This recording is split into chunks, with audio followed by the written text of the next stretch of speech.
Type 1 in general is a condition where the body does not make enough insulin, and that's the primary mechanism that causes diabetes. And most of the times it happens to be an autoimmune disorder.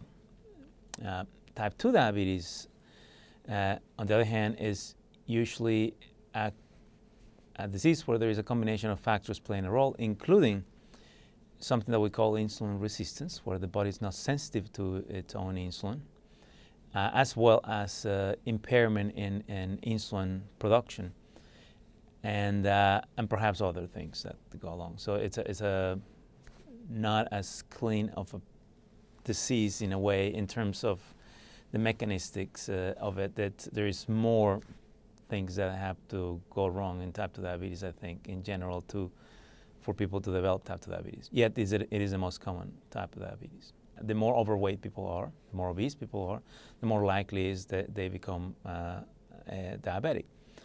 And so we have plenty of data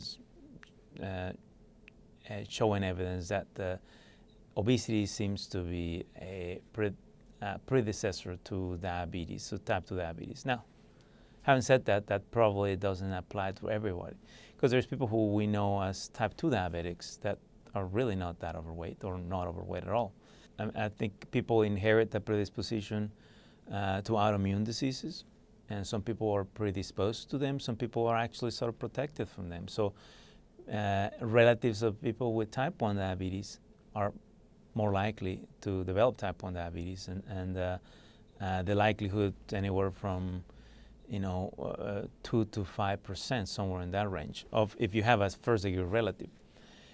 And for type 2 diabetes, it's stronger. We know that if you have a close relative, a first-degree relative with type 2 diabetes, the chance that you're going to have type 2 diabetes are very high.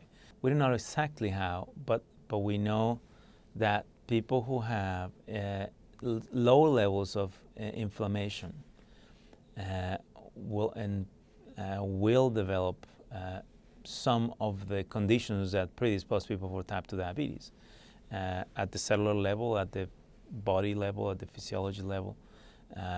It changes the hormone production through different mechanisms. It changes the predisposition to complications from diabetes as well. So it is a very important player in the etiology and pathophysiology of type 2 diabetes. We have plenty of evidence, and I think the CDC has a very nice record of the epidemiology of obesity in the United States for the last, 20, 30 years or so. And it clearly shows that obesity rates have skyrocketed, and at the same time, just behind that, type 2 diabetes rates have increased. And by the way, even type 1 diabetes rates have increased, and there is, we don't know exactly why, but there is ways to tie that to obesity as well, just like asthma and other autoimmune diseases that we are seeing now in people with obesity. Sometimes all it takes is people to gain 10 pounds in the wrong place. If you gain maybe 10 pounds in the intra-abdominal area, and you're susceptible to diabetes and obesity, that may trigger a set of a cascade of events where people become insulin insensitive.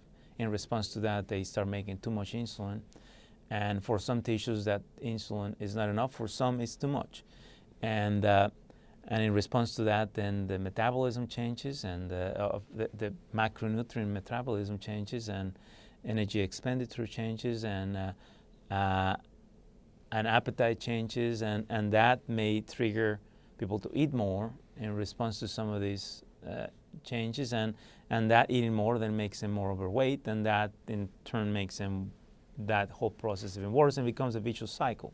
But in the type 2 diabetic, who we more commonly can diagnose in the pre-diabetic stage, Then I think it is very important that they change their lifestyle and that they become more active, that they change their eating habits, that they eat healthier stuff. And that's a tough one because I don't think nobody really knows what is the best diet out there. So in general, I think we just ask people to eat less, to reduce portion sizes, to be moderate with the intake of carbohydrates, to get more active and exercise, and just kind of common sense type of things. We actually here at UAB are testing one of these therapies. It happens to be a device. As you know, there has been a lot we have learned about the effects of gastric bypass surgery and bariatric surgery in general for treatment of obesity and for weight loss, and the effects that it has in diabetes. So there is a company that has developed a device that it can be placed endoscopically into the stomach and the first part of the small bowel. And it's a very simple device. It's very clever. It's a little bit of a liner that does not allow food to get in touch with or absorb for the first portion of the small bowel, and it basically mimics functionally what gastric bypass surgery does, and it works really well. We're participating on a multi-center study, the first one in the U.S., and we're actually enrolling quite well, and we're seeing very nice results. Now, it's a blinded study, so I can't tell you for sure, but in general, people are doing well. I think right now, with all we have, most people with diabetes, whether it's type 1 or type 2, can have very normal lives in terms of lifespan and free of, for the most part, complications. Now, there is still a few things that we got to work on that, and that implies, though, that they have to get treated aggressively, intensively, and follow directions and all that stuff. But if they do that, I think they can live very normal, long lives like anybody else.